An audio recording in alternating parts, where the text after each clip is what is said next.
ต่างคนก็เป็นเฒ่าเป็นนางอยู่มามื้อหนึ่งนายสมใจได้ยินแม่บอกว่าบักหลาปีนี้มึงอายุเท่าใดแหละแม่ว่า20เต็มเลยได้ครับแม่ว่าสันเพิ่งบ่ไหนละลูกสิบวชให้แม่แล้วแต่แม่สิวะในที่สุด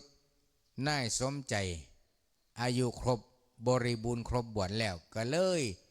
ได้บวชตามที่พ่อแม่ขอมีความเคารพสัมมาคารวะความคิดเห็นของพ่อของแม่ก็เลยบวชตอบบุญแทนคุณพ่อแม่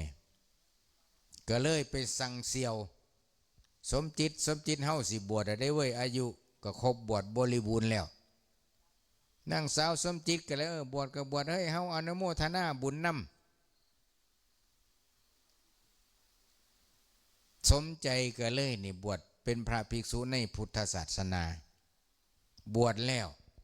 ตั้งอกตั้งใจศึกษาเล่าเรียนทำกิจวัตรตามครูอุปชฌาย์